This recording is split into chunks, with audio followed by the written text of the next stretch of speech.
मैं अंजलि राणा, दिल्ली विश्वविद्यालय छात्र संघ सचिव 2015 और अभी हाल ही में भारतीय जनता पार्टी महिला मोर्चा दिल्ली प्रदेश उपाध्यक्ष हूँ। बात करते हैं जर्नी की। मेरा जन्म खेड़ा कला में हुआ। महाशिवरात्रि का दिन 24 फरवरी।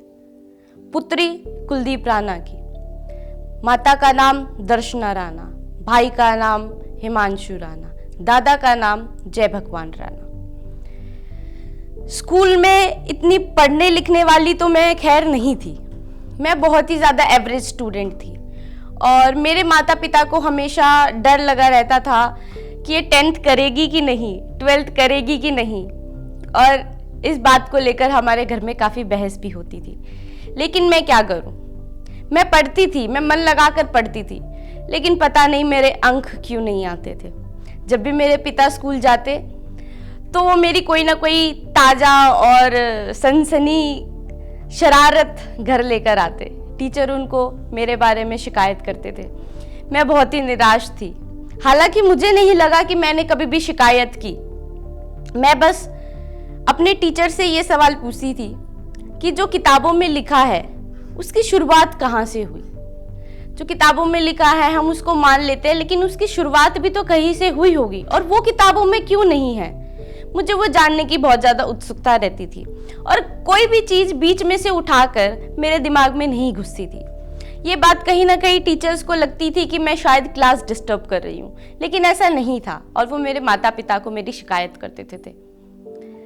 लेकिन मेरा स्कूल बहुत ही अच्छा स्कूल था, बहुत ही प्यारा स्कूल था। मैं कहूँ कि आज मैं जहाँ भी हूँ उन्हीं टीचर्स की शिक्षा की वजह से हूँ। जो वो शिकायत मेरी माता पिता को करते थे, शायद उसी की वजह से आज मैं अपने सपने जी रही हूँ। मैं बात करती हूँ अपने स्कूल की, दमान पब्लिक स्कूल, जो होलंबिक खुर्द में है। वो बहुत ही अच्छा स्कूल और बहुत ही रेपुटेटेड स्कूल माना जाता है। ऐसा माना जाता है कि उस स्कूल में बहुत ही अमीरों के बच्चे पढ़ते हैं, अलग अलग स्टेट से बच्चे आते हैं उस स्कूल में, और उस स्कूल में एडमिशन लेना बहुत ही आसान बात नहीं है।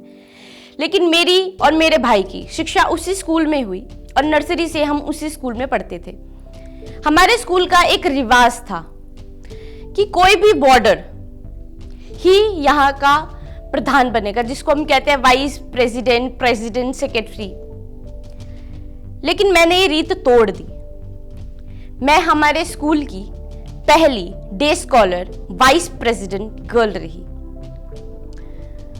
लेकिन इस बात की किसी को ज्यादा खुशी हुई नहीं, क्योंकि शायद हमें उस समय ये नहीं पता था कि वाइस प्रेसिडेंट ऑफ स्कूल का मतलब क्या होता है। और मेरी पढ़ाई पे कहीं ना कहीं ज्यादा जोर दिया जाता था, क्योंकि माना जाता है कि जो ज्यादा पढ़ लिख लेता है वो फ्यूचर उसका सिक्योर हो जाता है। इस तरीके से सही भी है, लेकिन बहुत सारे पढ़े लिखे लोग भी आज कहीं नहीं है, ये मेरा मानना है। और जिनका व्यवहार अच्छा होता है, जो अच्छा सोचते हैं दुनिया के बारे में और कुछ कर गुजरने का जज्बा रखते हैं, वो कहीं ना कहीं होते हैं। तो जब बारी आई 10th क्लास की, तो मेरे पापा बहुत ज़्यादा बीमार थे। मेरे पापा एक क्रॉनिक डिजीज से सफ़र कर रहे हैं, पेनक्रियाटाइटिस, और उनको 20 साल हो गए हैं उस डिजीज से जूझते हुए। मैंने अपने पापा को उस दर्द में देखा है। जब बात आई मेरी 10th क्लास की, तो हम लोग बहुत ज़्यादा परेशान थे और मेरे जो फैमिली के अदर मेंबर्स थे उन्होंने डिसाइड किया कि अगर ये पढ़ लिख नहीं रही है तो हम इसको सरकारी स्कूल में डाल देते हैं। लेकिन मेरी मम्मी ने कभी भी ऐसा नहीं होने दिया, और मेरी मम्मी ने हमेशा बोला कि मेरी बच्ची पढ़ेगी तो पब्लिक स्कूल में ही पढ़ेगी। जैसा अन्य लड़कियों के साथ होता है, मैं अपनी बेटी के साथ वैसा कभी भी नहीं होने दूंगी। चाहे इसके कम नंबर आए या ज़्यादा नंबर आए, मेरी बेटी पब्लिक स्कूल में ही पढ़ेगी और यहाँ के सबसे रेपुटेटेड स्कूल में ही पढ़ेगी। कहीं ना कहीं इन बातों से मेरा आत्मविश्वास बहुत ज़्यादा बढ़ गया था और पापा की तबीयत अचानक खराब हो गई थी, जिसकी वजह से मैं टूट भी गई थी।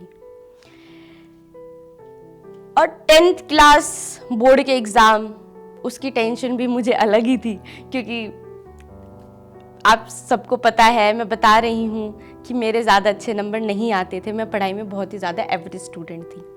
तो मेरे माता पिता ने एक शर्त लगाई कि हिमांशु, जो मेरा भाई है, वो मेरी मम्मी की टीम में रहेगा और मैं अपने पापा की टीम में रहूँगी। और मेरे पापा ने कहा कि बेटा तूने देखा है मैं कितना बीमार हूँ और मेरी सिर्फ एक यही इच्छा है कि मैं तेरी मम्मी से इस मामले में जीत जाऊँ और मेरी बेटी हिमांशु से ज़्यादा अंक प्राप्त करे। तो जब उन्होंने ये बात कही और वो बीमार थे तो पता नहीं कैसे मैं इमोशनली मैं पहले भी अटैच थी उन लोगों से काफ़ी ज़्यादा, हर कोई होता है अपने माता पिता से, लेकिन जब उन्होंने ये बात कही तो मुझे लगा कि मुझे ये करना ही है। और 10th क्लास में मेरे काफ़ी अच्छे नंबर आए और मेरा परिवार बहुत ज़्यादा खुश हुआ। जो रिश्तेदार मक्खन की उम्मीद करते थे उन्होंने पूछा कि ये पास हुई कि नहीं हुई। उन्होंने ये नहीं पूछा कि इसने कितने अंक प्राप्त किए, उन्होंने ये पूछा कि ये पास हुई या नहीं हुई। जब मेरे भाई ने उसे उन सबको अपने अंक बताए तो उन्हें उसके मार्क्स में कोई इंटरेस्ट नहीं था, क्योंकि वो बहुत ही ज़्यादा पढ़ाकू स्टूडेंट है और उसके बहुत ही ज़्यादा अच्छे नंबर आते हैं। मुझे ये बात कहीं ना कहीं छू गई कि यार ऐसा क्यों, मतलब ठीक है वो अच्छा पढ़ता है लेकिन इंसान तो मैं भी बुरी नहीं हूँ, क्या अंकों से इंसान की आप आंक सकते हैं उस चीज़ को। तो मुझे कहीं ना कहीं ये लगा। फिर 11th में मेरे और ज़्यादा अच्छे नंबर आए और 12th में मेरे इतने ज़्यादा अच्छे नंबर आए कि दिल्ली विश्वविद्यालय में पहली लिस्ट में मेरा लक्ष्मीबाई कॉलेज में एडमिशन हो गया। मैं लेने गई थी साइकोलॉजी, लेकिन मेरे पिता ने बोला कि हिस्ट्री करते हैं। मैंने पूछा हिस्ट्री क्यों करते हैं, तो उन्होंने बोला कि history is a tough subject and I want my daughter to do every toughest thing. और मुझे पता था हिस्ट्री बहुत ज़्यादा टफ है, क्योंकि स्कूल में भी मैंने हिस्ट्री पढ़ी है और मुझे पता है कि उसकी डेट्स याद करना और ये बहुत ज़्यादा मुश्किल होता है। तो आई टुक हिस्ट्री कि चलो पापा इफ़ यू आर सेइंग तो हम हिस्ट्री ही लेंगे, और हमने हिस्ट्री में दाखिला ले लिया लक्ष्मीबाई कॉलेज में। एक ही हफ्ता हुआ था, अभी तक दोस्त भी नहीं बने थे और टीचर से भी जानकारी नहीं थी। प्रिंसिपल का नाम मैगजीन में पढ़ा था। फिर एक दिन पापा ने बोला बेटा मैं चाहता हूँ कि तू पढ़ाई के साथ साथ कुछ ऐसा भी कर जो अलग हो, एक्स्ट्रा करिकुलर एक्टिविटीज़ में तुझे होना चाहिए। हालांकि जब मैं स्कूल में थी मैं हॉर्स राइडिंग और अन्य सारे गेम्स खेलती थी और उनमें मैं काफ़ी अच्छा करती थी। बास्केटबॉल, वॉलीबॉल ये सब मैंने खेला है और इनमें मेरा काफ़ी अच्छी रुचि भी थी और बहुत अच्छे से मैं खेलती थी। इसमें मैं एवरेज स्टूडेंट नहीं थी एटलीस्ट, और टीचर्स भी मेरे से बहुत ज़्यादा खुश थे खेल के मामले में। तो मैंने बोला पापा कैसे, तो उन्होंने बोला कि मैं चाहता हूँ कि तू कॉलेज का इलेक्शन में अपना पर्चा भर दे, होगा नहीं होगा वो देखा जाएगा लेकिन अपनी एक ट्राई ज़रूर कर। तो मैंने कहा ठीक है पापा, और फिर मैंने कॉलेज जाना शुरू किया। मेरे ख्याल से 13th या 14th डे ही था वो मेरे कॉलेज का। तो अचानक मेरे घर से फ़ोन आया, मेरे चाचा के घर से, मेरे चाचा प्रदीप राणा जो बहुत बड़े एडवोकेट हैं दिल्ली के, उनके घर से फ़ोन आया कि बेटा आप अभी घर आ जाओ। और मैं बहुत ज़्यादा डर गई कि ऐसा क्या हुआ, कहीं मेरे पापा की तबीयत तो ख़राब नहीं हो गई कि उन्होंने अचानक मुझे घर बुला लिया और कोई बात भी नहीं बताई। जब मैं चाचा के घर पहुंची तो मेरे पापा, मेरे ताऊ, दोनों ताऊ, मेरे 2 ताऊ हैं, वो मेरे सारे भाई बहन वहाँ पर थे और उन्होंने मेरे लिए एक फैसला ले लिया था कि आप दिल्ली विश्वविद्यालय छात्र संघ का चुनाव लड़ोगे एबीवीपी से। फैसला नहीं कह सकती, उन्होंने मुझसे पूछा था, लेकिन उनके चेहरों से लग रहा था कि वो चाहते हैं कि मैं ये चुनाव लड़ूं। और मैं बेशक एवरेज स्टूडेंट रही हूँ 10th क्लास तक, लेकिन मेरी हमेशा प्रायोरिटी रही है मेरी फैमिली की खुशियाँ, कि वो मुझसे क्या उम्मीद करते हैं और मैं उनको कितना पूरा कर पाती हूँ। तो मैंने कहा हाँ मैं चुनाव लड़ूंगी, अगर आप सब लोग मुझे सपोर्ट करते हो तो, और अगर आप सब लोग चाहते हो तो मेरी जब हाँ हुई तो हम लोग सीपी में गए, एबीवीपी के कार्यालय पे, जहाँ पर हम श्रीनिवास जी से मिले। तो वहाँ पर और भी लोग थे, राजकुमार जी, अजय ठाकुर जी, जो एबीवीपी के लीडर्स हैं या जो लीडर्स बनाते हैं। उनसे जब मेरी मुलाकात हुई तो उन्होंने सिर्फ मुझसे एक ही सवाल पूछा कि आप चुनाव क्यों लड़ना चाहते हो। लड़ाई करना तो बुरी बात है, क्योंकि उस टाइम में बहुत ही ज़्यादा बच्ची लगती थी, या उन्होंने मुझे उस वे में पूछा। तो आई जस्ट रिप्लाइड कि हर कोई अपने हक के लिए लड़ता है, मैं भी लड़ना चाहती हूँ। तो दे सेड ओके, और तो उन्हें लगा कि हाँ अब हमें अंजलि राणा को चुनाव लड़वाना चाहिए। और पर्चे दाखिले से 2 दिन पहले मेरा क्लियर हो गया कि अंजलि राणा सचिव पद पर चुनाव लड़ेगी। और मेरा परिवार बहुत ज़्यादा खुश था, मैं भी बहुत ज़्यादा खुश थी। हालांकि मुझे नहीं पता था दिल्ली विश्वविद्यालय छात्र संघ चुनाव क्या होता है और उसमें सचिव बनना कितनी बड़ी बात होती है। फिर चुनाव की तैयारी शुरू हुई, हमने पर्चा भर दिया। चुनाव की तैयारी शुरू हुई तो मेरे पास थोड़ी कम टीम थी, तो हमेशा मैं अपने पेरेंट्स से लड़ती रहती थी कि मेरे पास कम टीम है। लेकिन मेरी जो टीम थी, जैसा मेरे परिवार ने बताया कि 200 लोग अगर कोई इंसान लेके घूम रहा है, उसके मुकाबले अगर आपके पास 100 लोग भी है, वो परफेक्ट हैं, वो आपको चुनाव जितवा देंगे। और ऐसी सिचुएशन हो गई थी कि अरविंद केजरीवाल जी बिल्कुल सामने आ गए थे चुनाव में, और उनके कैंडिडेट्स के जो वो थे पोस्टर्स, और वो उन पे उनका चेहरा नहीं, अरविंद केजरीवाल का चेहरा लग रहा था। और पूरी दिल्ली में अरविंद केजरीवाल ने अपने पोस्टर्स लगा दिए थे और हम लोग बहुत डरे हुए भी थे, बहुत ज़्यादा खुश भी थे। लेकिन इसके साथ साथ डेंगू बहुत ज़्यादा फैल रहा था और मेरी मम्मी को डेंगू हो गया। और हमारी पूरी फैमिली यूनिवर्सिटी में थी, क्योंकि बहुत ज़्यादा समय देना पड़ता था।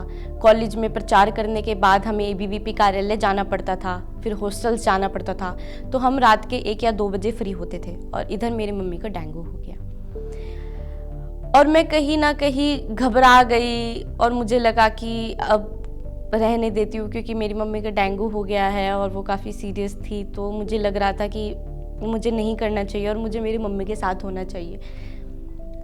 और मैं घर चली गई। उस दिन मैंने प्रचार नहीं किया। जब मैं घर गई तो मेरी माता ने बोला, बेटा नहीं, ये मेरे सपने हैं, जो मैं नहीं कर पाई वो मेरी बेटी ज़रूर करेगी। मैं बहुत खुश थी इस बात से जो मेरी मम्मी ने कहा, और जितना इमोशनल होके उन्होंने कहा, शायद ये शब्द सिर्फ शब्द हैं, लेकिन उनकी आंखों में जो प्यार था या जो सपने उनकी आंखों ने देखे थे, अचानक पता नहीं वो कैसे मेरे दिमाग में आ गए, मेरी आंखों में आ गए। और मैंने दोबारा से प्रचार शुरू कर दिया। हालांकि मैं हर कॉलेज से निकल के अपनी मम्मी को फ़ोन करती थी, मम्मी आप ठीक हो, मम्मी आपने दवाई ली, मम्मी आपने नारियल पानी पिया है, नहीं पिया है। लेकिन मेरी मम्मी ने उस समय में बहुत ही ज़्यादा मेहनत की मेरे ऊपर, और उस चीज़ से मैं बहुत ज़्यादा खुश थी। मेरे पापा का भी रिसेंटली जब मेरा चुनाव था तो ऑपरेशन हुआ था, लेकिन उन्होंने भी हिम्मत नहीं हारी। उनको शुगर भी है और उनका शुगर बहुत ज़्यादा फ्लक्चुएट करता है, कभी 450 चला जाता है तो कभी खाली 35 रह जाता है। तो ये बहुत ही ज़्यादा सीरियस प्रॉब्लम हमारे फैमिली में है कि मेरे पापा बहुत ज़्यादा बीमार रहते हैं और मेरी मम्मी भी बीमार रहने लगी। तो मुझे कहीं ना कहीं लगा कि क्या हो रहा है, लेकिन मुझे लग रहा था कि ये लोग इतना ज़्यादा परेशान हैं, इन लोगों ने इतना ज़्यादा स्ट्रगल किया है, क्योंकि मैंने देखा है अपने पापा को कि कैसे कैसे उन्होंने स्ट्रगल किया है, कैसे कैसे लोगों ने उनको चीट किया। तो मुझे बहुत ज़्यादा बुरा लगता था और मुझे लगता था कि मैं ज़िंदगी में ऐसा कुछ बनना चाहती हूँ कि जिन लोगों ने मेरे मम्मी पापा को चीट किया है उनके काम में या किसी न किसी बिजनेस में, तो मैं ये नहीं चाहती थी कि मैं उनसे बदला लूँ। मैं ये चाहती थी कि मैं इस लायक बन जाऊँ कि कभी वो मुझसे मदद मांगने आए और उनको मैं वो दौर याद दिलाऊँ जब उन्होंने मेरे मम्मी पापा को चीट किया था। तो इस वजह से कहीं ना कहीं मैं और ज़्यादा स्ट्रांग हो गई अपने गोल्स को लेके। और अब मैं चुनाव जीत चुकी थी, पूरी एबीवीपी हमारा पूरा पैनल चुनाव जीत चुका था और हम लोग बहुत खुश थे। दिल्ली विश्वविद्यालय में ढोल नगाड़े बज रहे थे, मेरा परिवार बहुत ज़्यादा खुश था। काउंटिंग हो रही थी और मेरे को काउंटिंग में ज़्यादा समझ नहीं थी उस समय मेरे को काउंटिंग में, और मैं एक पुलिस वाले से वहाँ पर बात कर रही थी। तो उन्होंने बोला कि हर कोई अपनी काउंटिंग को लेकर वहाँ पर फिक्र है सबको, कि सब लोग अपनी काउंटिंग देख रहे हैं और आप हमसे बात कर रही हो, तो आपको कोई टेंशन नहीं है क्या? तो मैंने उनको बोला कि जहाँ मेरे मम्मी पापा का सपोर्ट है, मेरी पूरी फैमिली का सपोर्ट है, तो जो भी रिजल्ट होगा वो अच्छा ही होगा, मुझे फिक्र करने की कोई ज़रूरत नहीं है। और जब यहाँ तक आई तो भगवान आगे भी साथ देगा। तो वो हैरान थे। उन्होंने फिर उसके बाद, मुझे नहीं पता था वो मेरे पेरेंट्स को जानते हैं, उन्होंने फ़ोन करके उनको ये बात बोली। तो मेरी फैमिली ने बोला कि go to the counting centre and see की काउंटिंग क्या चल रही है। So I went there. और मुझे बड़ी हंसी आ रही थी उस समय जब काउंटिंग हो रही थी, क्योंकि जितने भी कैंडिडेट्स थे वो सब बैरिकेड्स के ऊपर चढ़ रहे थे कि हमारा क्या रिजल्ट आया, हमारा क्या रिजल्ट आया। End of the day I was in the sense that कि भाई जो भी रिजल्ट आएगा सामने आएगा, और स्क्रीन्स लगी हुई थी तो वहाँ पर काउंटिंग चल रही थी, तो इतना कोई इशू नहीं था कि आप बैरिकेड्स के ऊपर चढ़ो। And all the party candidates were on the barricades and that was a very laughing moment for me. उसके बाद फिर जैसे ही हम बाहर निकलते हैं तो बहुत सारे लोग हैं, बहुत ज़्यादा लोग हैं, पूरी दिल्ली यूनिवर्सिटी लोगों से भरी हुई है। ढोल बज रहे हैं, पटाखे फूट रहे हैं, बहुत सारे न्यूज़ वाले हैं, और उस भीड़ में मुझे अपने घर वाले नहीं दिख रहे। मैं बहुत डर गई, ये क्या हो गया, मतलब मैं जीत गई हूँ, मैं चुनाव जीत गई हूँ और मेरे घर वाले मुझे नहीं दिख रहे। तो I was crying, I was literally crying with tears कि यार भाई भी नहीं दिख रहे, पापा भी नहीं दिख रहे, चाचा भी नहीं दिख रहे, सब ठीक है क्या। हर मोमेंट पे, हर खुशी के मोमेंट में अगर मुझे मेरे परिवार वाले नहीं दिखे तो मुझे खतरा होता है कि घर पे कोई मिस हैपनिंग तो नहीं हो गई है। और फिर आगे चली तो एबीवीपी के जो स्टूडेंट्स थे, जो बाकी अन्य लीडर्स हैं, उन लोगों ने मुझे कंधे पे उठा लिया। फिर हम लोग जीप में चले और पूरी उस सिचुएशन में I was searching for my family. तो फिर आगे जाके मुझे मेरी फैमिली दिखी and I was very happy कि they are also happy and they are enjoying the moment. And then also I cried कि ओ माई गॉड ये क्या हो गया, इतना तो मैंने नहीं सोचा था कि इतने सारे लोग होंगे और इतना बड़ा मुकाम मुझे मिल जाएगा। उसके बाद कुछ दिनों के बाद हमारा ऑफिस खुला, उसका हवन हुआ। So I was very happy. I took my auntie there on the havan because only one member was allowed. So that was very proud moment for me. And suddenly then I was actually when this election was going on, I was living with my chacha in Ashok Vihar, Pradeep Rana, and my auntie, my sis Riya Rana. So I was living there and suddenly they said that we are going Kheda. So I was very happy कि ओह मैं अपने गाँव जा रही हूँ और सबको पता चलेगा, सारे नेबर्स को पता चलेगा, मैं मम्मी से मिलूँगी इतने टाइम के बाद। And I was very happy for that. और जब मैं खेड़ा गई तो पूरा गांव, जो हमारे खेड़ा का स्टैंड है वहाँ पर पूरा गांव आया हुआ था। And that was also very mind blowing situation for me. I was very happy and all the ladies of my village were there to welcome me. All the दादा, चाचा, ताऊ सब मेरे वेलकम के लिए खड़े थे ढोल के साथ। वो बहुत ही प्यारी मोमेंट थी मेरे लिए कि जिस गांव में मैं पली बड़ी हूँ और मेरे दादा का इतना ज़्यादा नाम है, मेरे परदादा का इतना ज़्यादा नाम है, वहाँ पर मैंने भी आज कुछ कर दिखाया। और जो उन सब का प्यार था मेरे लिए, क्योंकि गांव के लोग बहुत ज़्यादा भोले होते हैं और हमारे गांव में कोई किसी भी तरीके की पॉलिटिक्स नहीं है और ना उसमें कोई इन्वॉल्व होता है, उसकी कोई बातें भी नहीं करता है। हमारे गांव में इतनी ज़्यादा वोटिंग भी नहीं होती थी।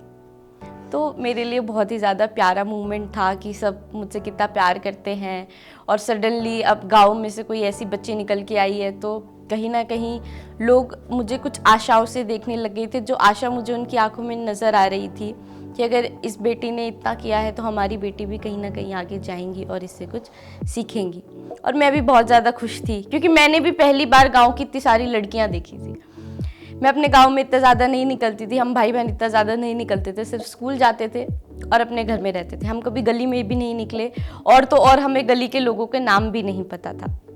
अगर कोई पोस्टमैन आता कि इस नाम से आपकी गली में कोई रहता है या कौन सा घर है तो हम कहते थे हमें नहीं पता है। और फिर बाद में मम्मी बताती थी कि हमारे पड़ोसी का नाम ही वो है। तो इतने ज़्यादा हम इन्वॉल्व नहीं थे उन सारी चीज़ों में।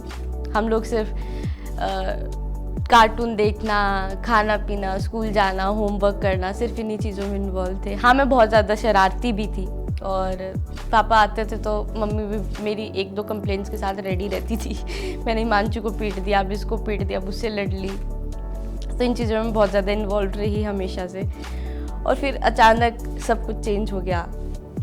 सब लोग मुझे अलग नज़रिए से देखने लग गए। जो रिलेटिव्स, जो नेबर्स ने कभी मेरे लिए कुछ नहीं कहा, लेकिन कुछ रिलेटिव्स होते हैं जो सोचते हैं कि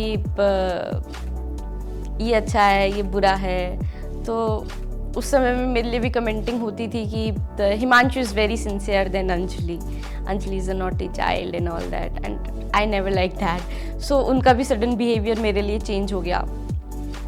और मैं बहुत खुश थी कि लोग कितनी जल्दी पलट जाते हैं। मैं हमेशा अपने पापा को एक बात कहती हूँ कि पापा, ये समय इतना ज़्यादा क्यों पलट गया कि बच्चों को बच्चे की तरह प्यार ही नहीं मिलता है। बच्चे को इस हिसाब से प्यार मिलता है, अगर बच्चा अच्छा पढ़ रहा है तो उसको प्यार मिल रहा है, बच्चे की शिकायत नहीं आ रही है तो उसको प्यार मिल रहा है, लोग उसकी तारीफ कर रहे हैं। लेकिन जो बच्चा है, इनोसेंट है, उसका दिल साफ है और जो रियलिटी में बच्चे की तरह ही पेश आ रहा है, बेशक वो पढ़ाई में थोड़ा कमज़ोर हो, थोड़ी शरारतें ज़्यादा करता हो, लेकिन उसके लिए सडनली लोग कमेंट क्यों करने लग जाते हैं? मतलब बच्चा तो बच्चा है ना, तो why are you judging them? ये आज तक भी क्लियर नहीं हुआ है।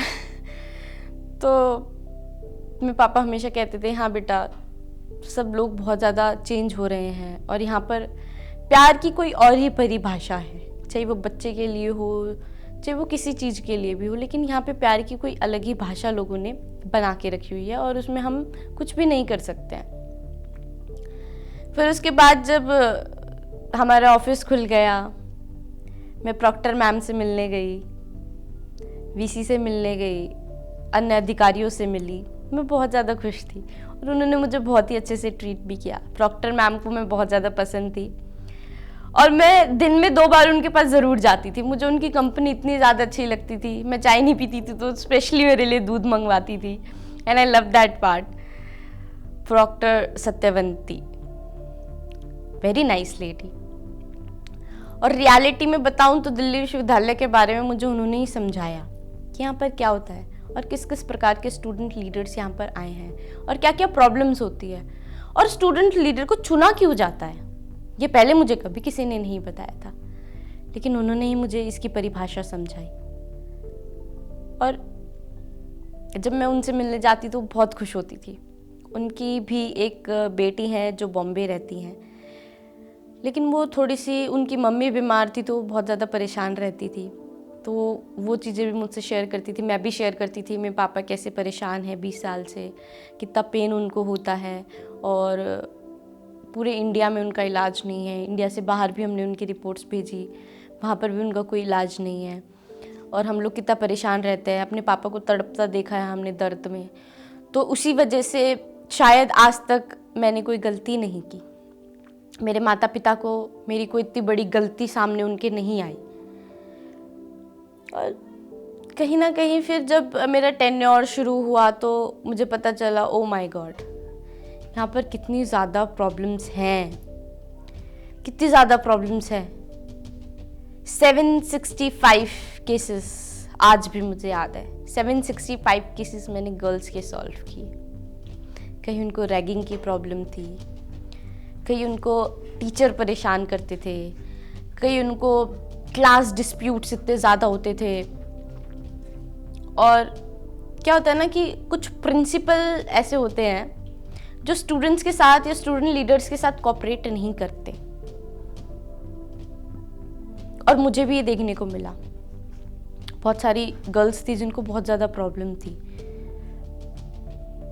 एक बार एक न्यूज़ चैनल वाले, क्विंट वाले कैंपस में आए और लड़कियों से सवाल पूछने लगे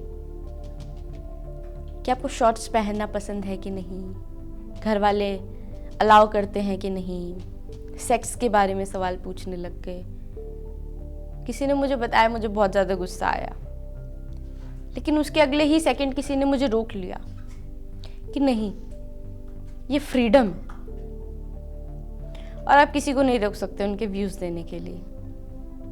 और मैं वहाँ पर बैठ गई और मैं उनसे डिबेट करने लगी, ये कौन सी फ्रीडम है? हर चीज़ पब्लिकली कर दोगे, ये फ्रीडम थोड़ी होती है, इसको फ्रीडम नहीं कह सकते आप। अपने सपने जियो, अपने माँ बाप का नाम ऊंचा करो, कोई भी सपना ऐसा ना हो जो आपने जिया ना हो। लेकिन सोसाइटी का क्यों लॉस कर रहे हो? सोसाइटी के लॉस करने को फ्रीडम थोड़ी कहते हैं। या अपने आप को बिल्कुल ही पब्लिकली दर्शाने को फ्रीडम थोड़ी कहते हैं।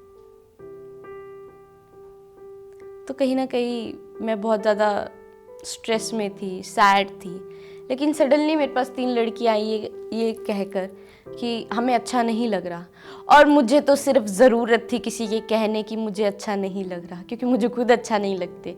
ये बुरे सवाल, ये इतने ज़्यादा बोल्ड सवाल। बोल्ड होना अच्छी बात है, लेकिन इतना बोल्ड होना अच्छी बात नहीं है कि आप सारी चीज़ें पब्लिकली निकाल के रख दो। और मैं वहाँ पर गई तो मैंने देखा कि काफ़ी सारी भीड़ वहाँ पर है, कुछ अगेंस्ट में भी हैं, कुछ फेवर में भी हैं। तो किसी ने मुझे फिर से पीछे खींच लिया कि नहीं, you will not say anything over here. And फिर तो मेरे को बहुत ज़्यादा गुस्सा आ गया और मैंने न्यूज़ वालों से कुछ पंगे लिए। फिर हम लोगों को पुलिस ले गई, न्यूज़ वालों को भी और हमें।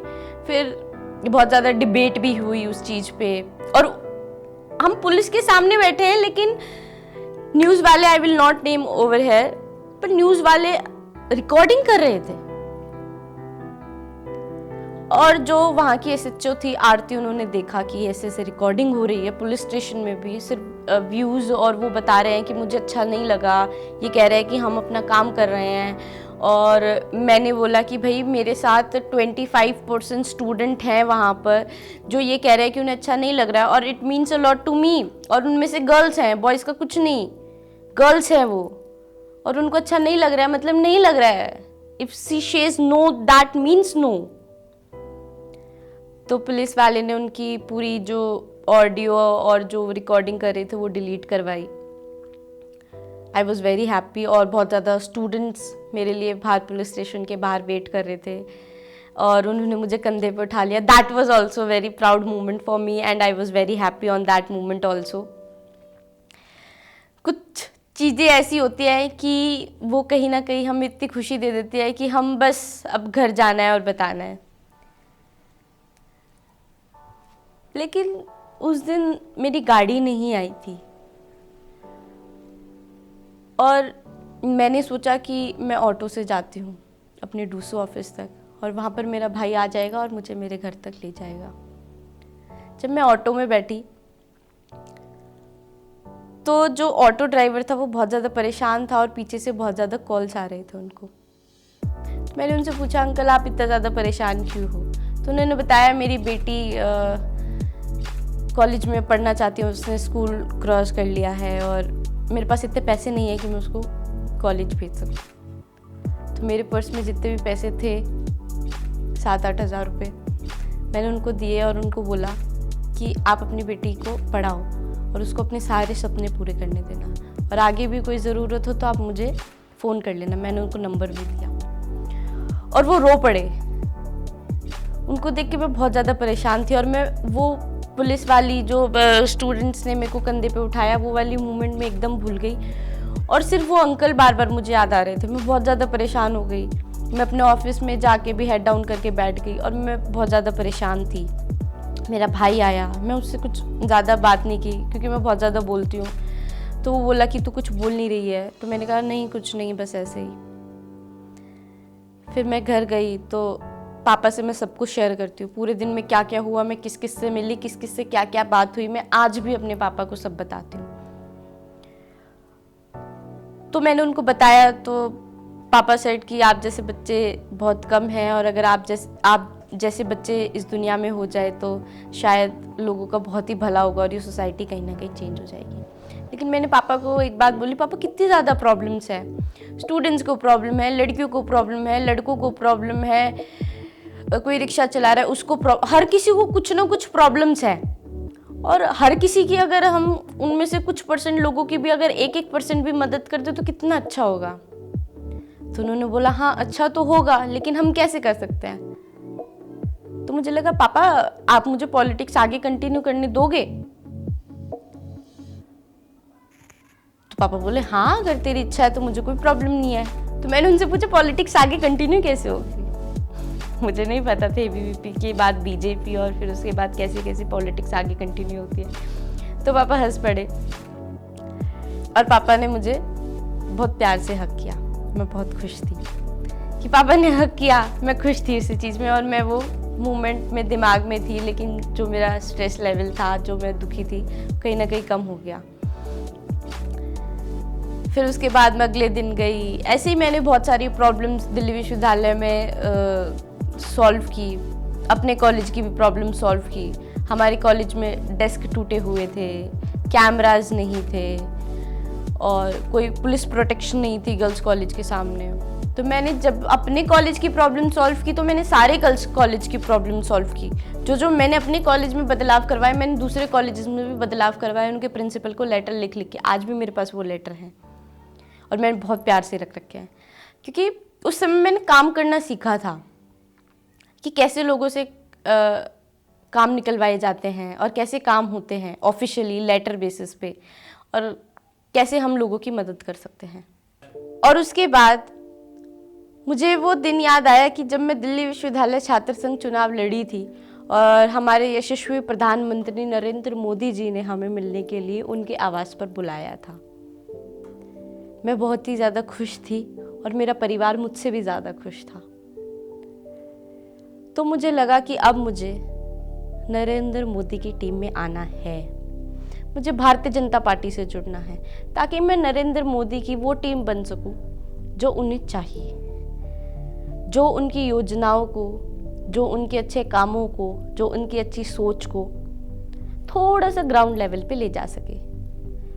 और मैंने ये तय कर लिया कि अब मुझे नरेंद्र मोदी की टीम में आना है। जब मैंने अपने परिवार से ये बात की तो मेरा परिवार हमेशा मुझे सपोर्ट करता है और इस बात में भी उन्होंने मुझे सपोर्ट किया।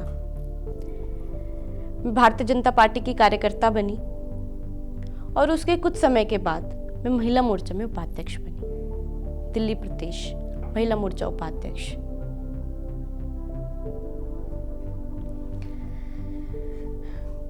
मैं और मेरा परिवार उतना ही खुश था जितना हम दिल्ली विश्वविद्यालय छात्र संघ चुनाव लड़ने के बाद खुश थे, जितना हम दिल्ली विश्वविद्यालय छात्र संघ चुनाव लड़ने के बाद खुश थे। मुझे एक और बड़ा दायित्व मिल गया था जिसमें मैं उभर कर जो लोगों के लिए करना चाहती थी वो कर पा रही थी। इसके दौरान मुझसे कुछ ऐसी महिलाएं जुड़ी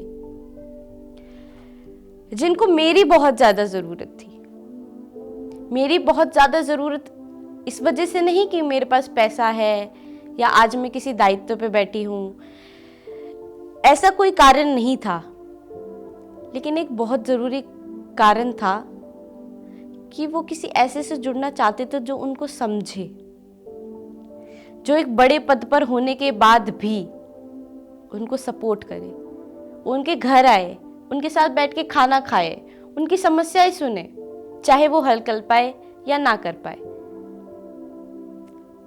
और ऐसी कुछ महिलाएं मेरा इंतजार कर रही थी भारतीय जनता पार्टी में। जब मैं महिला मोर्चा की उपाध्यक्ष बनी और उन महिलाओं से मिली, ये जीवन का एक ऐसा क्षण है जिसको मैं शब्दों में नहीं बयां कर सकती। एक ऐसी फीलिंग है जो आप तभी समझ सकते हैं जब आप उन लोगों के साथ बैठोगे। कुछ महिलाएं ऐसी हैं जो विडो हैं और उनके बच्चे भी फिजिकली डिसेबल्ड हैं, लेकिन फिर भी वो भारतीय जनता पार्टी के लिए काम कर रही हैं।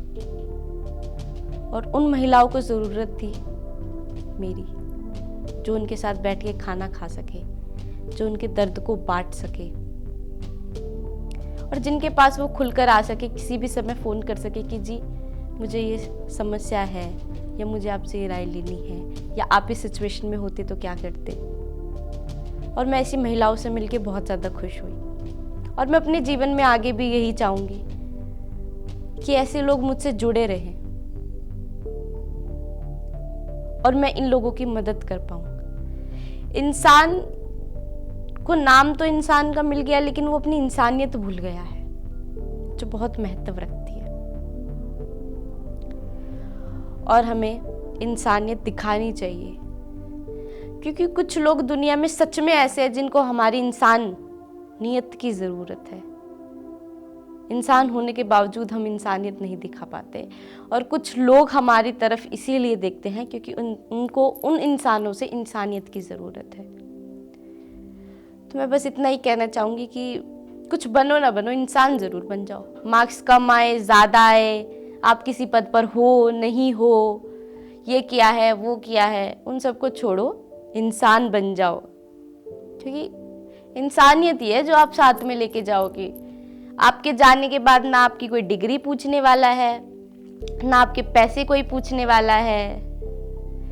और कितनों ने महल बना लिए, लेकिन उनके मरने के बाद क्या होता है? टिकट लगती है, लोग महल देख के आ जाते हैं, कुछ नहीं होता। लेकिन हाँ, जब कोई अच्छा इंसान होता है और वो मर जाता है तो लोग हमेशा याद रखते हैं। भूलिए मत, इंसान हो, इंसानियत दिखाइए। धन्यवाद।